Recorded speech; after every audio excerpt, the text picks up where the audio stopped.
Peace, everybody. It's your boy Bleak, and welcome to another installment. Now, in this installment, I would like to talk about. This is a video that I've seen ways back, and it's basically a video where Master Guro Dan Inosanto, who was a student and a personal friend of Bruce Lee, and he's talking about the roots of Jeet Kune Do, which was a style or a method or an approach to self-defense that was developed by Bruce Lee. And this video, Master Inosanto is going to be discussing the Wing Chun foundation, the roots of it. Because when Bruce Lee first started to study martial arts, Wing Chun was the first art that he learned. I believe he was about 13 years old when he went to Master Jeet. And Wing Chun is basically the foundation of Jeet Kune Do. So basically, this is just a clip where Master Inosanto he talks about that. So I just want to to share my thoughts on this type of video. And for those who know me personally, know that I've always been just a diehard admirer of the arts, self-defense, martial arts, martial science, and all that stuff. So just wanted to share this with you guys, and hopefully you can take away what the same thing I did. Maybe not the same thing, but it's good to have be open and see different perspectives. But here we go. Still messing with the volume thing,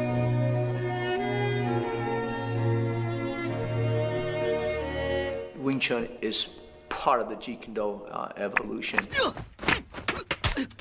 I think you have to have it to understand Jeet Kune Do.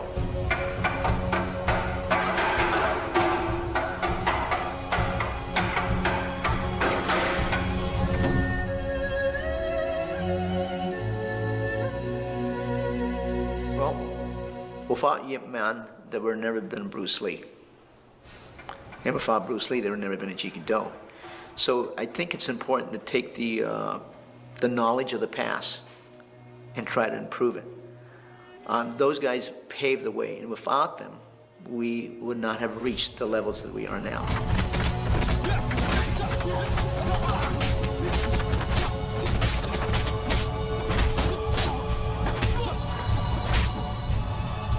Each pioneer adds to the knowledge that we have now. And I think that's why in the Asian society that they looked up to the instructors so much.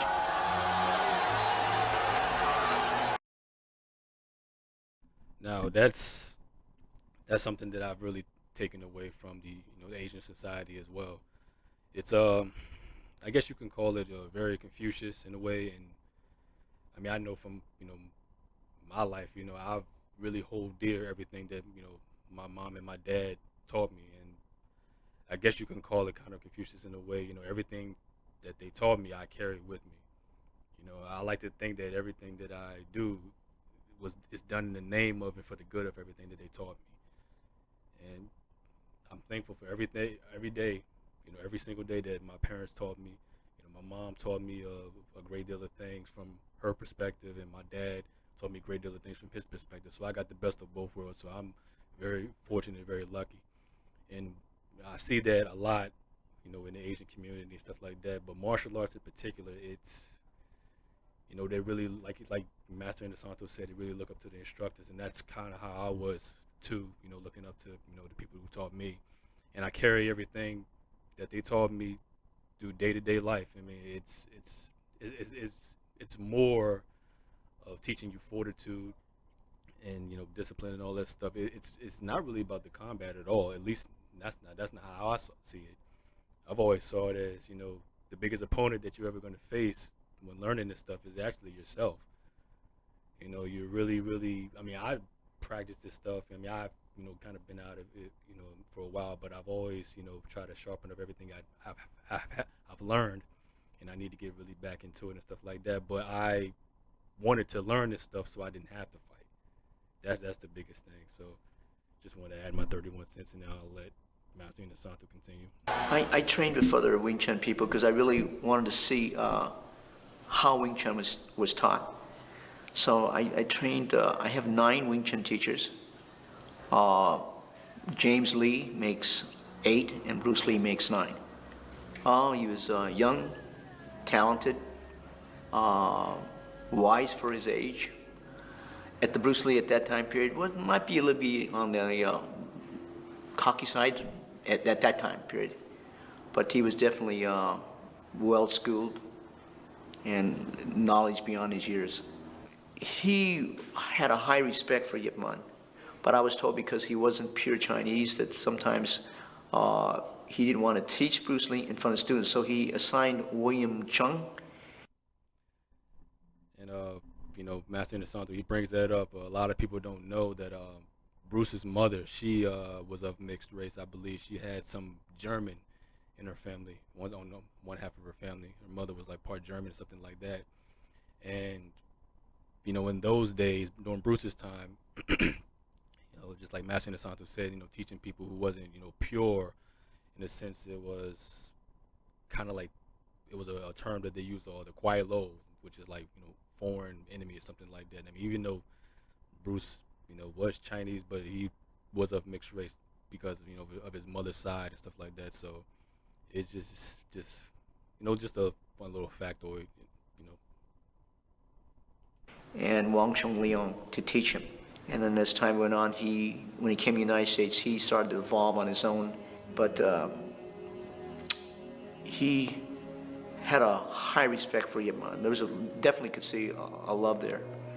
He knew there was a certain range where Wing Chun worked very effectively. And he knew there was a certain range that Wing Chun didn't work. He says Wing Chun works real well in the bathroom. So he says, if you have a space with a football field and there might be as many as 3 or 4 or 5 people, then maybe another structure might work. So he had a... And that's I mean, it's just part of the evolution.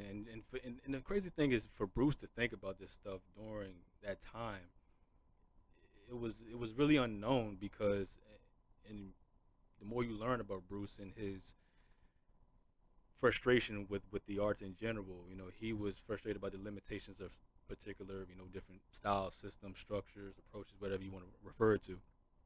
He was frustrated by them, and just like Master Inosanto said, when it comes to like short range punching and short range kicking and stuff like that, the low kicks and stuff like that, Wing Chun was really effective. But for example, like if you were to study karate, you mostly focus on like the like the kick, the strikes and stuff like that, but you didn't work on ground stuff. And when you focused on judo, it was mostly just throws and takedowns and stuff like that. It wasn't any striking, or like jujitsu and stuff like that. Well, traditional jujitsu is, I kind of lean toward more of the BJJ stuff. The BJJ stuff is just purely the ground stuff. I'm not saying it's not effective. Everything is effective. It's all about how you apply it, because like Bruce always said, it's the individual is more important than the style of the system. I mean, it's all about the individual. It doesn't matter if you have somebody who's kung fu, or somebody who's karate, or judo, or traditional boxing, or sumbak, or capoeira. It doesn't really matter. It's all about the individual. And that was a teaching that I really took from him a lot. I got to the point where I just no longer worried about what approach. It doesn't matter. At least to me, it doesn't. I've seen guys who practice a particular art and vice versa and stuff like that, and I soon to be it really became commonplace. Everything Bruce was saying is all about the individual. So system that worked on the outside where he can sort of hit and go. He developed a system what he calls Chizao without touching. He started to put what worked for him, and that became the structure of his personal Jeet Kune Do. But Wing Chun is still the core. You still start with that.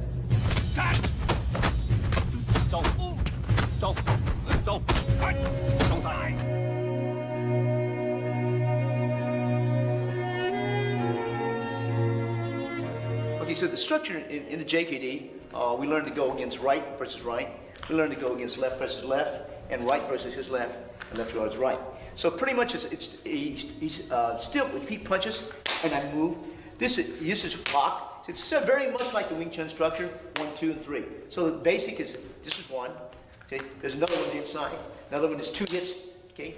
One is split entry and move out. But you can move in any different range, and this is pretty much, okay. So you Now, what Guro Inosanto was demonstrating here in in the Chinese structure, this is referred to as the sticky hands, or like like you said in Wing Chun, so Chi Sao and Lap Sao and Gok Sao and all that stuff. Now, what I've always loved about the Chinese approach when it comes to the martial science and the self defense and stuff like that is very flowy, which is if you remember Bruce's one of his philosophies is to be like water. It wasn't really something that Bruce Lee invented. It was. I mean, obviously he put his own twist on it and stuff like that, but that was always a huge, you know, part of the Chinese way when it comes to self defense is always to maintain that flow and be very fluid and all that stuff. So I've always loved the Chinese way in terms of it. I mean, that's how I started, and then I went on to learn the Japanese, kind of structure, which is kind of like hard. Like Bruce said, that the difference between a kung fu punch and a karate punch is that a karate punch is like an iron bar, and kung fu punch is like an iron chain with an iron ball attached to the end of it, and it's just the simplicity of it, something that could be understood by anybody. Really, you really don't have to be, in self-defense to understand it. The way that Bruce put it, he really made it. He really simplified it while making it mainstream at the same time because it was something that can be understood by anybody.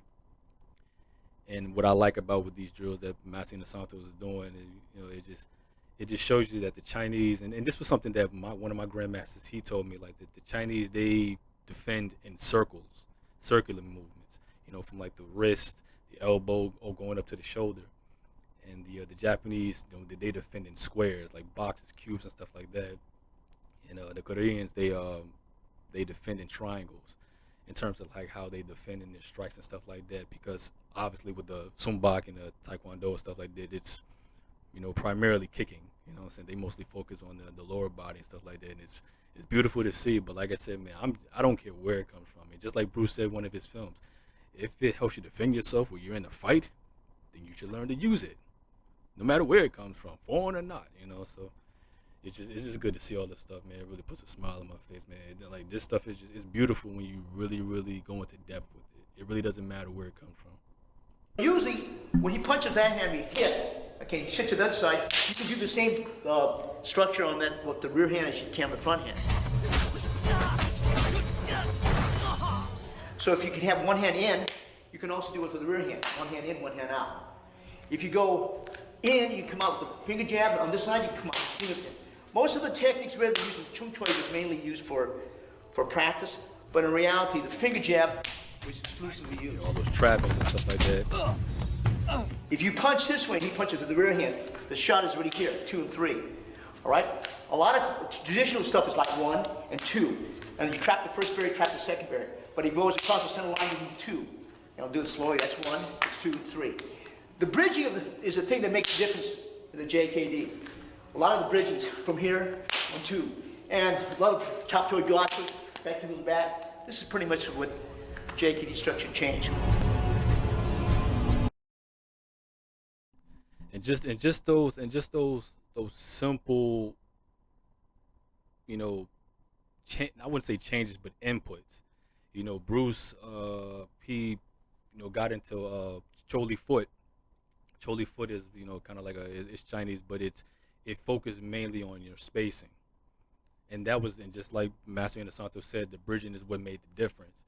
So he wanted to work on stuff that was effective from the outside. So he, studied Choli foot, which is kind of it's kind of similar in terms of the approach to the Koreans, like with the Taekwondo.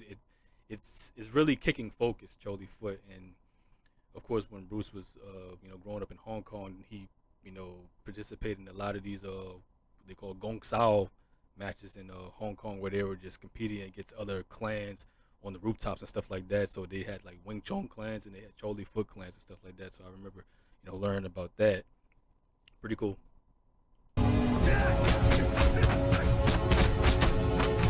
have a Wing Chun teacher by the name of Sifu Francis Fong that has worked with me, and he comes in here for regularly for the last 11 years giving us Wing Chun material. And I think it's knowing when that material is applicable and when it's not. But definitely it should be taught. That should be part of the education. The sensitivity you see from Chizao, the trapping, I think is very good. The short range punching definitely should be taught, but I can't really agree that it would be the only system that you can use. But it could be a system that might throw a system out that's not used to that type of structure. I liked it, and when you study something, sometimes you go away from it, and then you come back to it with new eyes. But definitely, I think it's a real great system.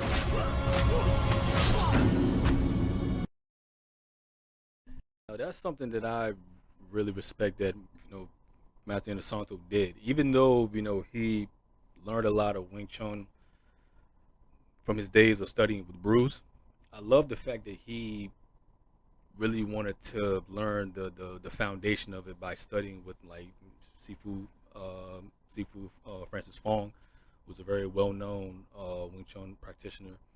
And I just love. I mean, he said he had 9 Wing Chun teachers, including Bruce. But I just love how that shows dedication that he really wanted to learn the foundation of it and really what goes into it and learning the strengths and weaknesses and pros and cons, because all arts have strengths and weaknesses and pros and stuff like that. So that's why you had you know systems like Kaju Kimbo. Kaju Kimbo, like a lot of people may not know, but Kaji Kimbo was the first official mixed art. Um, I mean, I know a lot of people like I know people like Dana White says Bruce is the the father of the mixed art, but back in 1947, Kaji Kimbo were the first practitioners who really put it all together. There was like I believe like 6 or 7 guys who had different backgrounds, and right when the Korean War kicked off, all of them except for one, you know, went to war and one stayed behind, and that was Chief Imperator, and this was in Hawaii. He stayed in Hawaii and he continued the teachings of Kaji Kempo and all of these. I mean, Kaji, even the name Kaji Kempo was an amalgamation of all of the systems put together. Kaju Kimbo, karate, judo, jujitsu, boxing, kempo, and all this stuff. So so just like Bruce, they put all of these, practical things together. But Kaji Kimbo was the ones who did it first, and once again, amazing. A lot of times when people see things like a lot of boxers ask me, said, well, nobody fights with this. Why are they doing this on a dummy? So that's a posture. It's a movement in time. It's a transitional movement. A lot of times, if I perform what we call a pak sao and the lob sao, sometimes he will trap my hand down like this. Okay? That's one way. And the other way is he'll trap it together. Now this motion here is the third motion. When you teach, he'll turn or move in. Again, slow motion. This is 1, this is 2, this is 3, 4.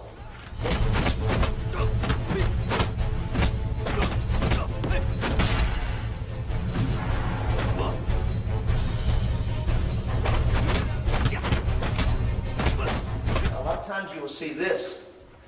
He'll put the foot like that. And people look at us, how do you spar with this? Kickboxer might look at. Now that of course is the famous Yuki or dummy that is the practice instructor in the Wing Chun system or approach. I don't I don't know if there's any other Chinese art that uses the dummy like Wing Chun. I think Wing Chun is. I mean, I could be wrong. I mean, because there's so many different approaches in the Chinese arts and stuff like that. But I think Wing Chun was probably like one of the early ones to really use the other wooden dummy. And I've used one a couple of times, but I really would love to have one day set up and just go in it, because it really does teach you a lot of things, because a lot of people, and if I remember correctly, I believe that Master Inosanto is going to say, people get confused about it because it's a dummy, but a dummy is just a practicing method. So I'll give him the floor. This is for close quarter, and it's a movement in time. So when I trap his area and I come back, he'll come across, and you'll see that the knee, his foot will jam, and he can closer over here. You see over here, and back. Okay, so that's basically what the movement teaches. A lot of things in the dummy, and they have different meanings. And if you ask different teachers, they have different meanings. Like a good example, on the third one, they go 1, 2, back and hit. Well, actually, all that is this is teaching you how to parry this way. But this one feeds to the left hand like this, and you're firing. So I'll do this slowly. See how this one cuts? It moves back. That's that motion here. But many people, they don't understand it because it's a dummy. And a dummy is just a training method in it too.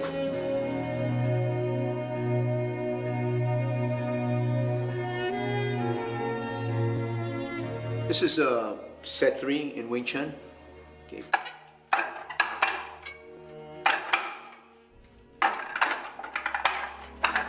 This is set 4. Yeah, and just like just like all of the arts, a lot of them, they have forms and sets and stuff like that. Now, Wing Chun particularly doesn't have your conventional traditional forms, where you're pretty much working the entire body in terms of movement, like all of the different forms, like the animal forms and stuff that you see in the the traditional kung fu practices. I mean, a lot of the forms or the sets, you're working with the dummy, and that's just something that I think that's very, very unique as far as Wing Chun is concerned. But I believe there are some other Chinese arts that uses the dummy, but Wing Chun was like the main one that I knew of that really worked with the dummy. And just in case if you don't have anybody to train with all the time, it's very convenient to have one of these dummies. And I will get one day. I just don't have the space for it right now, but I would love to have one. And I've seen online they actually have these substitutions for the dummy where it's not the entire wood, it's just the 3 prongs that stick out. And I've seen something where you can like take those 3 and you can just strap them on trees and stuff like that, where you can work and stuff like that. I might just get one of those until I can get me like a real one. But yeah, it's just very, very cool.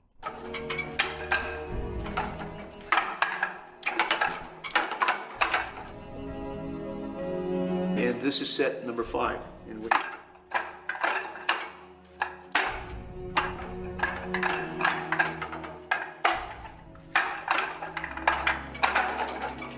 That's a Wing Chun, set 3, 4, and 5. Now what I'd like have him do is just do set 5 in JKD. Traditionally, these were not taught in order in the structure. Notice the distance he's coming in. Breaking in.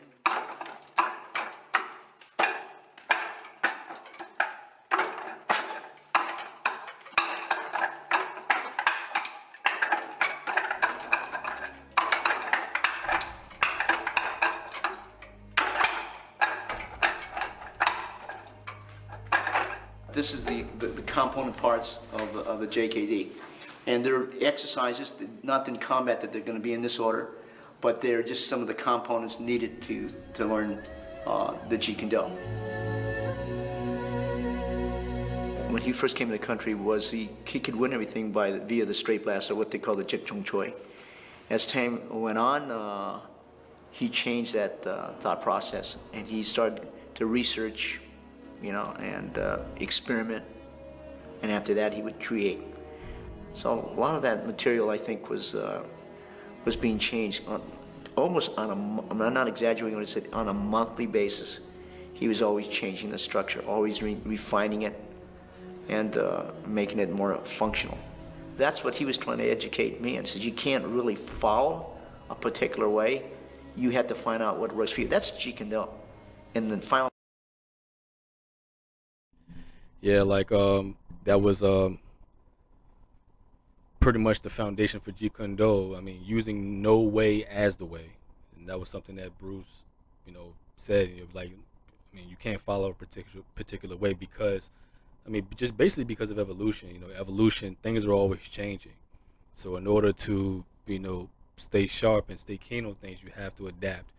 And I just like that quote from Bruce when he talks about that. Constant evolution and constantly growing.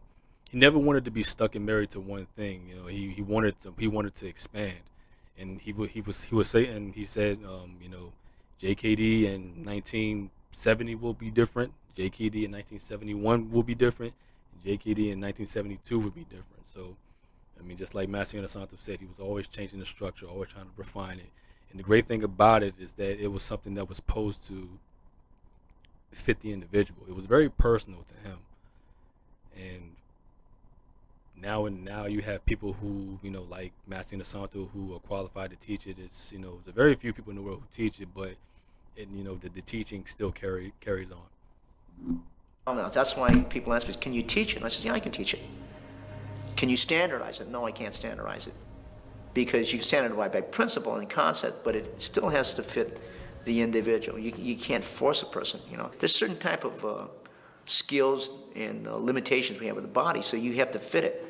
In martial arts, the same way, right? What works well for one individual cannot work well for another. Our geometry of our body, some are bigger, some are smaller.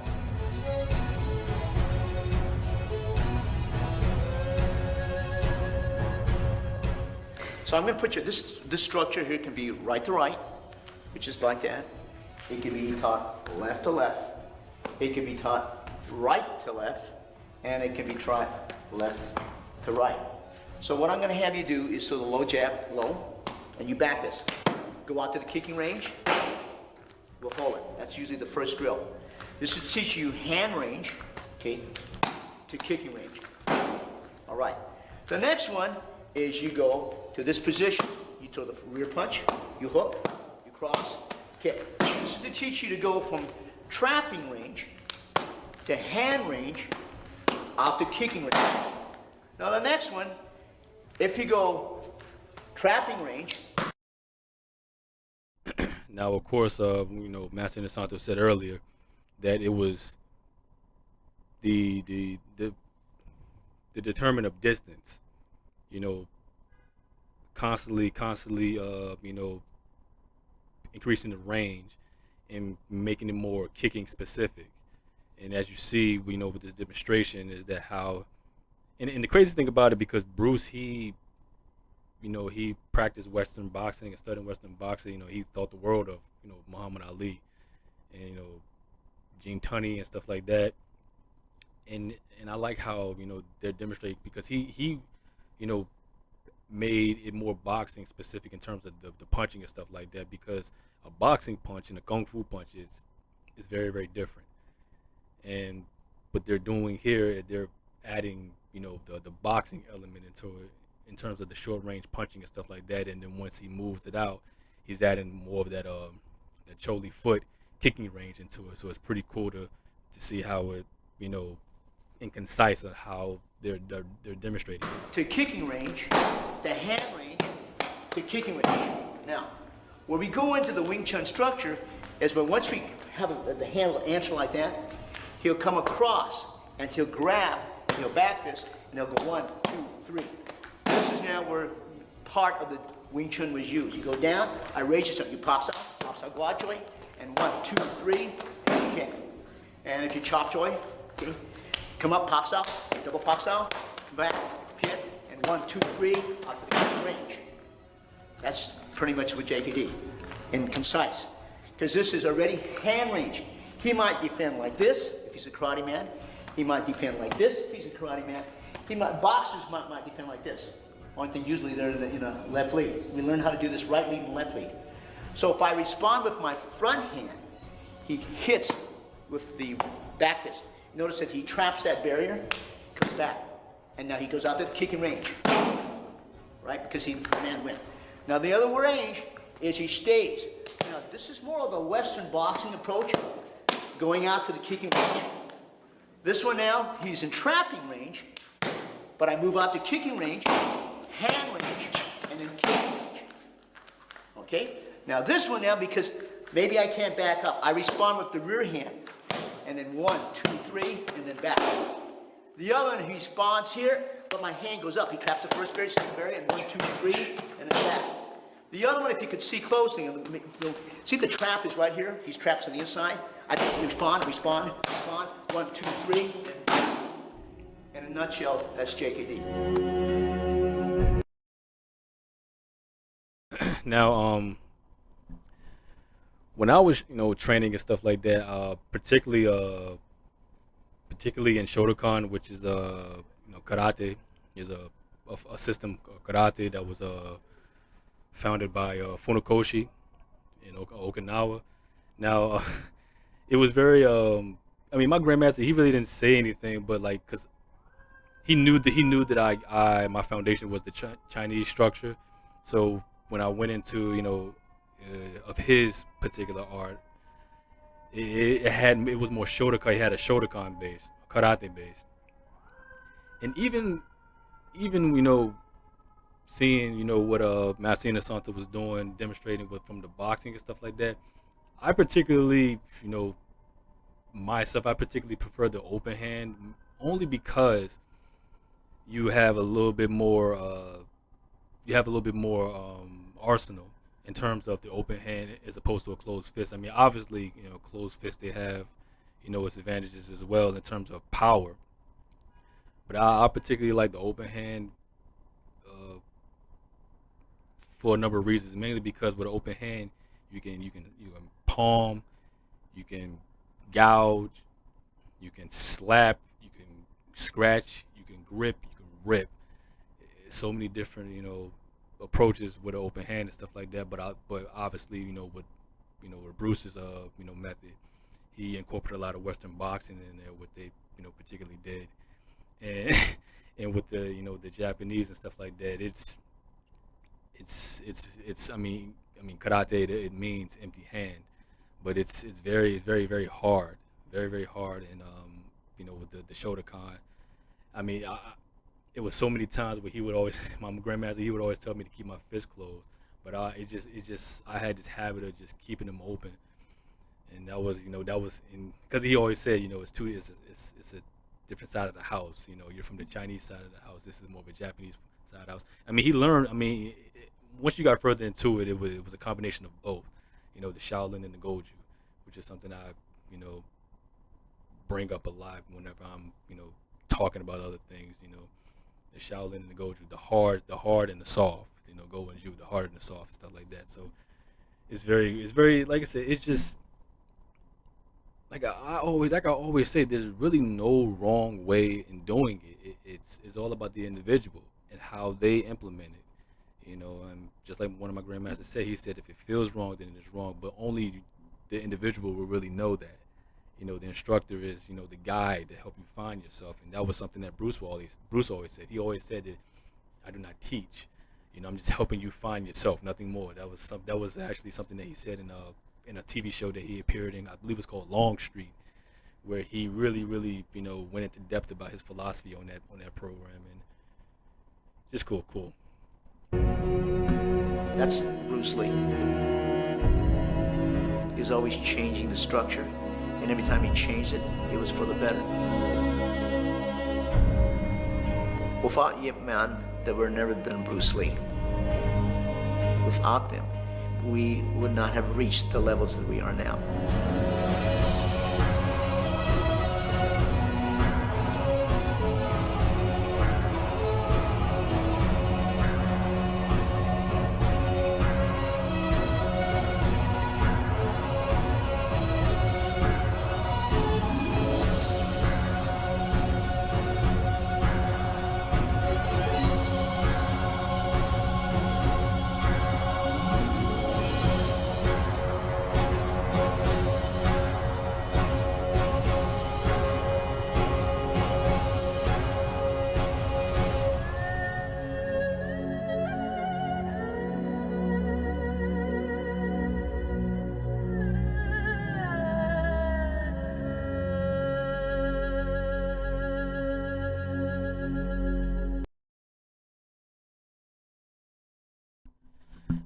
Now, although of course all of those clips were from the film uh, Ip Man, which was I don't know if it was an accurate representation of Yip Man's life. I think that's probably why they changed the name to Yip Man instead of Yip Man, because I don't know if it was an accurate representation.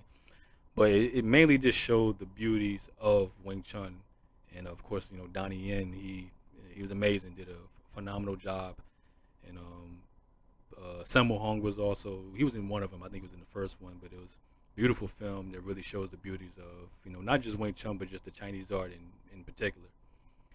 But yeah, guys, I just wanted to show this and share this because I remember seeing it, years back, and I can't be the only one that thinks this, but it's probably it's just sometimes it's just those clips, those videos that you see online, and they really stay with you. And this is particularly one of them. I'm a diehard Bruce Lee fanatic, and I've always been an admirer of Master Inosanto as well, because he has a karate background as well. He studied karate and kempo and all that stuff, and he's a Filipino descent, so he you know in Filipinos they are really masters of the blades and also the eskrima and stuff like that. So yeah, I mean Master Inosanto, he studied all that stuff, so I have nothing but the utmost respect for him, and I mean to the practitioners everywhere. I mean it doesn't matter what it is. Doesn't matter if it's Chinese or Japanese or Brazilian or Korean or African or Middle Eastern. It really doesn't matter, man. It's all love. As far as I'm concerned, because if anything that helps you to become a more focused and more an individual who really has a foundation and principles and stuff like that, martial science is always over here spitting and salivating over here, just talking about this stuff.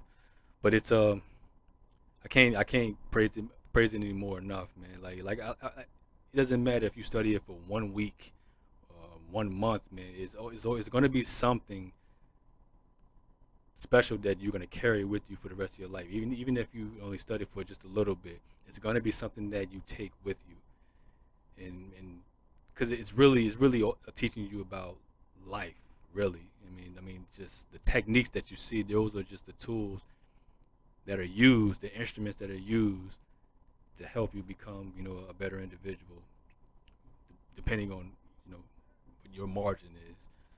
And martial science is just something that I will carry with me to the end of my days, man. And I have people like Bruce Lee and Danny DeSanto and I mean, like I said, all of the all-time greats, Jim Kelly's and the Chuck Norris's and Benny the Jet Orquidas and you know, was it Bill Superfoot Wallace? It just the list just goes on and on and on. There's just so many names, man. I mean, I'll Michelle Yeoh in there, man. Jackie Chan, Jet Li, just Tony Jaa, Michael Jai White. I mean, just everybody, man. Van Damme and even Steven Seagal. I mean, it's everywhere, man. It's everywhere. I mean, of course, all of the the brothers and the sisters who compete in the cage in the ring and stuff like that. You know, all of them too, man. It's always something that could be learned. It's great value in all of it. But all right, everybody. I'm closing up my time here, getting ready to sign off, and yeah, man. I just wanted to share this with you, man, and see you again on the next one. Another one for the archives, and as always, us.